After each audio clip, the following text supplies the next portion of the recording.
Hello दोस्तों, नमस्कार। अभी की सबसे बड़ी खबर आ रही है, जहां पाकिस्तान का ट्रेन हुआ हाईजैक। बलोच आर्मी ने किया है ये कांड, सैकड़ों यात्रियों को बनाया बंधक और कहा कि सबको उड़ा देंगे। जी हां दोस्तों, इस खबर ने पाकिस्तान को ही नहीं अमेरिका तक को हिलाकर रख दिया है। दोस्तों वहीं आपको बताएंगे, अमेरिका में पाकिस्तान की हुई इंटरनेशनल बेइज्जती, एयरपोर्ट से राजदूत को भगाया, वापिस किया डिपोर्ट। जी हाँ, साथ ही साथ आपको बताएंगे दलाई लामा की इस टिप्पणी की आजाद दुनिया में जन्म लेगा मेरा उत्तराधिकारी पर भड़क उठा चाइना, दे दी बहुत बड़ी धमकी। तो वहीं मॉरिशस में प्रधानमंत्री मोदी जी का बिहारी अंदाज में किया गया स्वागत। तो दूसरी ओर विदेश मंत्रालय के प्रवक्ता रणधीर जायसवाल ने भोजपुरी में बताया पूरा प्रोग्राम। साथ ही साथ बताएंगे इधर बातचीत को सऊदी अरबिया गए जेलेंस्की, तो उधर पीछे से रशिया ने यूक्रेन को कर दिया ड्रोन के माध्यम से आग के हवाले। दोस्तों एक से एक बड़ी खबर आज आपको विस्तार से बताने वाले हैं, बस आप वीडियो के लास्ट तक बने रहिएगा। और खबरों में आगे बढ़ने से पहले मानते हैं कि भारत को आंख दिखाने वालों के अब आंख नोच लेने का वक्त आ चुका है, तो वीडियो को लाइक करके चैनल को सब्सक्राइब करके बेल आइकन दबा के कमेंट में जय हिंद अवश्य कह दीजिएगा। बात करते हैं पहली और सबसे बड़ी खबर की, जहां पाकिस्तान से दिल दहला देने वाली खबर, ट्रेन को बलूच लिबरेशन आर्मी ने कर लिया हाईजैक, 450 से भी ज्यादा यात्रियों को बना लिया बंदी। दोस्तों पाकिस्तान से ट्रेन हाईजैक की खबर सामने आ रही है। अलगाववादी संगठन बलूच लिबरेशन आर्मी ने कहा है कि उसने बोलन में जाफर एक्सप्रेस को हाईजैक कर लिया है और 450 लोगों को बंधक बना लिया है। बीएलए ने चेतावनी दी है कि अगर उनके खिलाफ कोई सैन्य कार्रवाई की गई तो वे सभी यात्रियों को मार डालेंगे। अभी तक कुल 6 सैन्य कर्मी मारे जा चुके हैं। पाकिस्तानी मीडिया के मुताबिक ट्रेन में 450 से अधिक यात्री सवार थे। बंधकों में पाकिस्तानी सेना, पुलिस, आतंकवाद निरोधक बल और इंटर सर्विसेज इंटेलिजेंस के एक्टिव ड्यूटी कर्मी शामिल है। ये सभी छुट्टी पर पंजाब जा रहे थे। बीएलए ने चेतावनी दी है कि अगर ट्रेन में मौजूद सैनिकों ने किसी भी तरह की कोई कार्रवाई करने की कोशिश की तो सभी बंधकों को मार दिया जाएगा। ऑपरेशन के दौरान बीएलए ने महिलाओं, बच्चों और बलूच यात्रियों को रिहा कर दिया है। जानकारी के मुताबिक बीएलए की फिदाइन यूनिट मजीद ब्रिगेड इस मिशन को लीड कर रही है, जिसमें फतेह स्क्वाड, एसटीओएस और खुफिया शाखा जिराब शामिल है। दोस्तों बता दें कि जाफर एक्सप्रेस पाकिस्तान रेलवे द्वारा क्वेटा और पेशावर के बीच हर रोज संचालित होने वाली एक पैसेंजर ट्रेन है। रोहरी चमन रेलवे लाइन और कराची पेशावर रेलवे लाइन के एक हिस्से के साथ यात्रा करते हुए 1632 किलोमीटर की दूरी को कवर करने में इस ट्रेन को लगभग 34 घंटे 10 मिनट लगते हैं। कुछ दिनों पहले बलूच समूह ने पाकिस्तान और चाइना के खिलाफ एक नए हमले का ऐलान किया था। दोस्तों पाकिस्तानी चैनल समा टीवी के मुताबिक जाफर एक्सप्रेस पर भीषण फायरिंग भी की गई है। चैनल ने शुरुआती रिपोर्ट के हवाले से बताया कि इस फायरिंग में ट्रेन का ड्राइवर जख्मी हुआ है। इसके अलावा कुछ यात्री भी घायल हुए हैं। हालांकि दोस्तों रेलवे के अधिकारियों ने क्लियर कर दिया है कि इस हमले के बाद सुरक्षा बलों ने ट्रेन को और ट्रेन जहां से गुजर रही है उस पूरे इलाके को घेर लिया है और आतंकियों के खिलाफ ऑपरेशन शुरू कर दिया है। हालांकि यात्रियों की जान बचाई जाए इसके लिए पांव फूक फूक कर रख रही है पाकिस्तान की सेना। लेकिन दोस्तों इस खबर ने पूरे पाकिस्तान में तहलका मचा दिया है। शहबाज शरीफ के पैरों तले जमीन खिसक गई है और अब इन यात्रियों को जिंदा बचाना शहबाज शरीफ के लिए किसी बहुत बड़े मिशन से कम ये बात नहीं है। इसने दोस्तों वाकई में अमेरिका तक को इस खबर को देखने के लिए मजबूर कर दिया है। अब देखना यह होगा कि इन बलूच लिबरेशन आर्मी से क्या इस ट्रेन के यात्रियों को बचा पाती है पाकिस्तान की सरकार। चैनल पर पहली बार आए हैं तो सब्सक्राइब जरूर कर लीजिएगा, बेल आइकन भी दबा लीजिएगा ताकि आपको पल पल की खबरें, लेटेस्ट अपडेट मिलती रहे। और आप सभी लोगों से रिक्वेस्ट है लाइक करना मत भूलिएगा हमारे इस वीडियो को। अभी तक लाइक नहीं किया है तो बटन दबा दीजिए। अगली खबर की बात करते हैं, जहां इतना ही नहीं, संयुक्त राष्ट्र सुरक्षा परिषद में तालिबान पर बरसा पाकिस्तान, दुनिया से लगाई गुहार। दरअसल पाकिस्तान ने संयुक्त राष्ट्र सुरक्षा परिषद में आतंकवाद के बढ़ते खतरे पर बात की है। इस्लामाबाद की ओर से कहा गया है कि तहरीके तालिबान पाकिस्तान यानी टीटीपी क्षेत्रीय आतंकी समूहों को का अगुवा बनी हुई है। इससे उसकी ताकत बढ़ी है और वो पूरे क्षेत्र के लिए खतरा बन गया है। संयुक्त राष्ट्र में पाकिस्तान के परमानेंट प्रतिनिधि राजदूत मुनीर अकरम ने मंगलवार को अफगानिस्तान की स्थिति पर आयोजित बैठक में बोलते हुए ये कहा है। मुनीर का यह बयान पाकिस्तान में बढ़ते आतंकी हमलों के बीच आया है। ग्लोबल टेररिज्म इंडेक्स 2025 की रिपोर्ट्स के मुताबिक पाकिस्तान फिलहाल दुनिया का दूसरा सबसे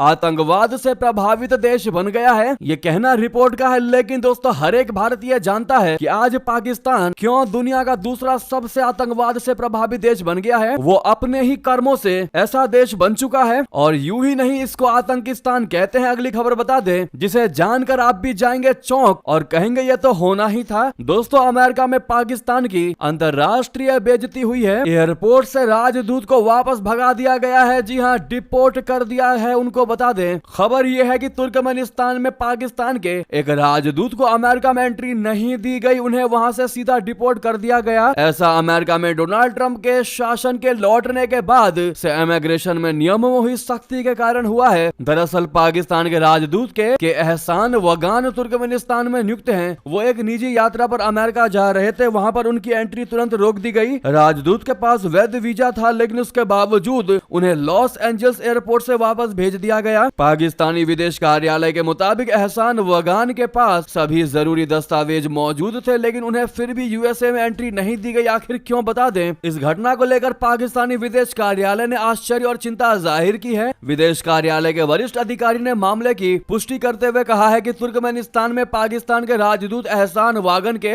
यूएसए में अमेरिकी आव्रजन अधिकारियों की ओर से डिपोर्ट कर दिया गया है। पाकिस्तानी अधिकारियों का मानना है कि यह घटना डॉक्यूमेंट्स की प्रोसेसिंग में हुई कुछ समस्या के कारण हो सकती है, जिसको लेकर अब पाकिस्तान जांच में जुट गया है। पाकिस्तान के विदेश मंत्रालय ने घटना को लेकर लॉस एंजल्स में अपने वाणिज्य दूतावास कमेंस एम्बेसडर से संपर्क किया है और मामले की जांच करने का आदेश दिया है। वहीं पाकिस्तान के विदेश मंत्री इशाक डार और सचिव अमीना बलोच को भी इस घटना की जानकारी दी गई है। बता दें कि एहसान वागन पाकिस्तान की विदेश सेवा में कई महत्वपूर्ण जिम्मेदारियां निभा चुके हैं। वो तुर्कमेनिस्तान में राजदूत के पद पर रहने से पहले काठमांडू में पाकिस्तानी दूतावास में द्वितीय सचिव के रूप में काम करते थे। अगली खबर बता दें, दलाई लामा की टिप्पणी पर भड़का चाइना, जब उन्होंने कहा था कि आजाद दुनिया में जन्म लेगा मेरा उत्तराधिकारी। दोस्तों, चीन ने दलाई लामा की उस टिप्पणी पर प्रतिक्रिया दी है जिसमें उन्होंने कहा है कि उनके उत्तराधिकारी का जन्म चीन के बाहर स्वतंत्र विश्व में होगा। चीन के विदेश मंत्रालय ने कहा है कि उनके उत्तराधिकारी की पहचान सरकार ने पहले ही कर ली है। चीन ने कहा है कि दलाई लामा को बौद्ध धर्म में पुनर्जीवन को लेकर देश के नियमों का पालन करना चाहिए। मंगलवार को रिलीज हुई एक नई किताब वॉइस फॉर द वॉइसलेस में तिब्बती बौद्ध धर्म के 89 वर्षीय आध्यात्मिक गुरु ने कहा है कि नए दलाई लामा का जन्म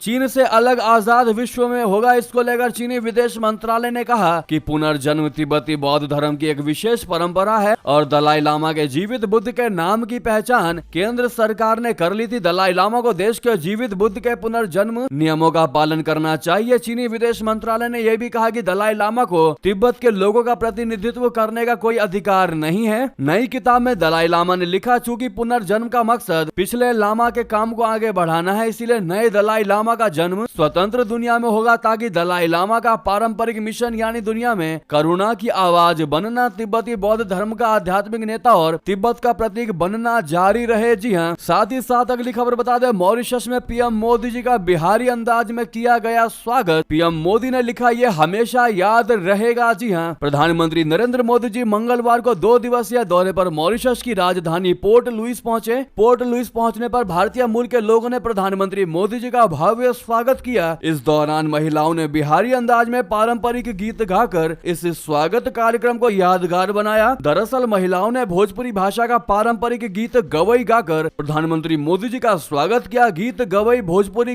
संगीत परंपरा से जुड़ा है। इससे पता चलता है कि मॉरिशस के समाज का आज भी भारत के साथ कितना गहरा सांस्कृतिक जुड़ाव है। जब महिलाएं प्रधानमंत्री मोदी जी के स्वागत में गीत गवई गा रही थी तो प्रधानमंत्री भी गीत का आनंद लेते दिखाई दिए। उल्लेखनीय है कि गीत गवई की सांस्कृतिक अहमियत के चलते यूनेस्को की प्रतिनिधित्व सूची में दिसंबर 2016 में शामिल किया गया था। गीत गवई शादी उत्सव के संस्कारों से जुड़ा है। एयरपोर्ट पर स्वागत के बाद पीएम मोदी जी होटल पहुंचे, जहां भारतीय समुदाय के लोगों ने उनका स्वागत किया और तिरंगा लहराते हुए भारत माता की जय के नारे लगाए। सोशल मीडिया एक्स पर पीएम मोदी ने साझा करते हुए पोस्ट में लिखा कि मॉरिशस में भारतीय समुदाय के द्वारा किए गए स्वागत से मैं अभिभूत हूँ। इनका भारतीय परंपरा, संस्कृति और मूल्यों से गहरा जुड़ाव बेहद प्रेरक है। ये जुड़ाव इतिहास और दिलों के जरिए कई पीढ़ियों में फला फूला है। बिहारी अंदाज में मिले स्वागत पर खुशी जताते हुए पीएम मोदी ने कहा कि मॉरिशस में मुझे मिला ये स्वागत यादगार रहेगा। गीत गवई से हमारा सांस्कृतिक जुड़ाव दिखा। ये प्रशंसनीय है कि किस तरह से भोजपुरी भाषा मॉरिशस की संस्कृति में फली फूली है। जी हाँ, इतना ही नहीं दोस्तों, दूसरी ओर विदेश मंत्रालय के प्रवक्ता रणधीर जायसवाल जी ने भी भोजपुरी में पूरा प्रोग्राम बताया है। बता दें, विदेश मंत्रालय के प्रवक्ता रणधीर जायसवाल जी ने भोजपुरी भाषा में पीएम मोदी के दौरे के प्रोग्राम का विवरण दिया। जायसवाल जी ने कहा कि सभी को प्रणाम। हम आपको हिंदी में बता दें दोस्तों, उन्होंने क्या कहा भोजपुरी में। उन्होंने कहा, सभी को प्रणाम, नमस्कार। भारत के माननीय प्रधानमंत्री नरेंद्र मोदी जी मॉरिशस की धरती पर पहुंच गए बानी। आज मंगलवार सुबह एयरपोर्ट पर मॉरिशस के पीएम द्वारा उनका स्वागत धूमधाम से किया गया। जायसवाल जी ने बताया कि भारत और मॉरिशस के बीच कितना अटूट अटूट रिश्ता है, ये पीएम मोदी के सेरेमोनियल वेलकम से समझ सकते हैं। ऐसे में आप लोग प्रधानमंत्री मोदी जी को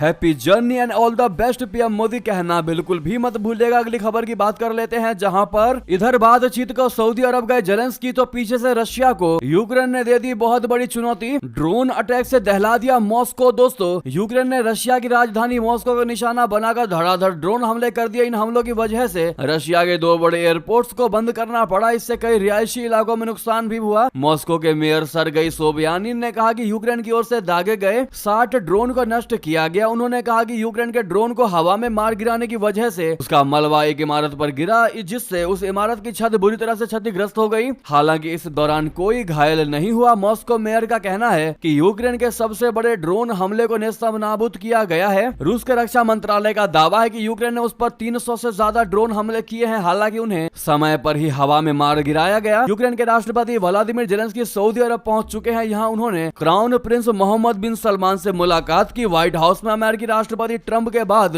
तीखी बहस के बाद उनके सऊदी दौरे को अहम माना जा रहा है। रशिया और यूक्रेन युद्ध को लेकर पीस एग्रीमेंट पर यहाँ बातचीत होगी। बता दें कि रशिया पर किए गए ये हमले ऐसे समय पर किए गए हैं जब राष्ट्रपति जेलेंस्की सऊदी अरब पहुंचे हैं, जहां उन्होंने क्राउन प्रिंस मोहम्मद बिन सलमान से मुलाकात की। क्राउन प्रिंस मोहम्मद बिन सलमान से मुलाकात करने के बाद जेलेंस्की ने कहा कि सऊदी अरब के क्राउन प्रिंस के साथ मुलाकात अच्छी रही। वैश्विक मामलों और यूक्रेन को सपोर्ट करने के लिए उनके गंभीर और संयमित रुख के हम शुक्रगुजार हैं। तो वहीं दूसरी ओर दोस्तों, डोनाल्ड ट्रंप के दूत ने कर दिया बहुत बड़ा दावा, जिसने पूरे यूरोप को चौंका कर रख दिया। दोस्तों, कहा कि व्हाइट हाउस में गलती के लिए बाद में गिड़गिड़ाए थे जेलेंस्की और पत्र लिखकर मांगी माफी। जी हां, व्हाइट हाउस में हुई बैठक के दौरान हुए विवाद को लेकर यूक्रेन के राष्ट्रपति व्लादिमीर जेलेंस्की ने डोनाल्ड ट्रंप से पत्र लिखकर माफी मांगी। ट्रंप के विशेष दूत स्टीव विटकॉफ ने यह दावा किया है। विटकॉफ ने सोमवार को 10 मार्च को फॉक्स न्यूज से कहा कि जेलेंस्की ने राष्ट्रपति को एक पत्र भेजा। उन्होंने ओवल ऑफिस में हुई पूरी घटना के लिए माफी मांगी है। उन्होंने इसे महत्वपूर्ण कदम बताया है और कहा है कि इसको लेकर हमारी टीमों और यूक्रेनियन और यूरोपीय लोगों के बीच काफी चर्चा हुई है। व्हाइट हाउस में हुई बैठक के दौरान ऑन कैमरा नोकझोंक के बाद जेलेंस्की ने इस विवाद को अफसोसजनक बताया था और कहा कि वो खनिज सौदे पर हस्ताक्षर करने समेत अमेरिका के साथ काम करने के लिए तैयार है। इन घटनाक्रमों के बीच यूक्रेन के राष्ट्रपति व्लादिमीर जेलेंस्की और अमेरिकी विदेश मंत्री मार्को रूबियो युद्ध विराम वार्ता पर चर्चा के लिए सोमवार को सऊदी अरब पहुंचे, जैसा कि हमने आपको भी बताया था। साथ ही साथ अगली खबर बता दें, क्या बांग्लादेश आर्मी में बगावत कराने वाला था पाकिस्तान? क्यों निगरानी में डाले गए लेफ्टिनेंट जनरल फैजुर रहमान? दोस्तों, पड़ोसी मुल्क बांग्लादेश में उथल पुथल जारी है। खबर है कि बांग्लादेशी सेना का तख्ता पलट की तैयारी चल रही थी। कहा यह जा रहा है कि सेना के लेफ्टिनेंट जनरल फैजुर रहमान पाकिस्तान की शह पर बगावत की तैयारी कर रहे थे। सूत्रों के मुताबिक पाकिस्तान के करीबी माने जाने वाले और जमाती समर्थक लेफ्टिनेंट जनरल फैजुर रहमान बांग्लादेश सेना प्रमुख वकार उजमान के खिलाफ बगावत करने वाले थे। इस संबंध में उन्होंने मार्च के पहले हफ्ते में एक बैठक भी बुलाई थी, लेकिन इन अधिकारियों ने सेना प्रमुख के ऑफिस को इसकी सूचना दे दी। रिपोर्ट्स के मुताबिक इस साल की शुरुआत में जनवरी के आसपास फैजुर रहमान ने जमात के नेताओं और पाकिस्तानी राजनयिकों से मुलाकात की थी। बांग्लादेश आर्मी चीफ को उनकी इन मीटिंग्स की जानकारी दी गई थी। इस कदम के बाद बांग्लादेश आर्मी चीफ ने लेफ्टिनेंट जनरल रहमान को बांग्लादेश की सैन्य खुफिया DGFI की निगरानी में रखा गया है। बता दें कि बांग्लादेश में इस समय बड़ी सियासी हलचल देखने को मिल रही है। कुछ दिन पहले ही बांग्लादेश आर्मी चीफ ने सभी नेताओं को चेतावनी दी थी। साथ ही साथ अगली खबर बता दें, डोनाल्ड ट्रंप के चौंकाने वाले दावे पर आ गया भारत सरकार का जवाब। कहा नो कमिटमेंट। जी हां, अमेरिका के राष्ट्रपति ट्रंप ने हाल में दावा किया था कि भारत अपने टैरिफ में कटौती करने के लिए तैयार हो गया है। ट्रंप के इस बयान पर भारत ने कहा कि अमेरिका के साथ टैरिफ को लेकर अभी तक कोई समझौता नहीं हुआ है। इसको लेकर बातचीत जारी है। वाणिज्य सचिव सुनील बर्थवाल ने सोमवार को संसदीय समिति को इस बारे में जानकारी दी। सूत्रों के मुताबिक बर्थवाल ने अमेरिकी राष्ट्रपति डोनाल्ड ट्रंप के हालिया दावों के बारे में विदेश मामलों की संसदीय समिति को बताया, जिसमें कहा गया था कि भारत अपने शुल्क को काफी कम करने के लिए सहमत हो गया है। वहीं विदेश सचिव विक्रम मिस्री ने चाइना और यूरोप से संबंधित घटनाक्रम के बारे में संसदीय समिति को जानकारी दी। इसी बीच दोस्तों, ये थी की सारी बड़ी खबरें। आपको खबर कैसी लगी कमेंट में बताना बिल्कुल मत भूलिएगा। मिलता अगली बड़ी खबर में। यहाँ तक बने का सभी का बहुत धन्यवाद। इस वीडियो को लाइक करके चैनल को सब्सक्राइब करके बेल आइकन दबा के कमेंट में जय हिंद कह दीजिएगा। बहुत बहुत धन्यवाद, बहुत बहुत आभार।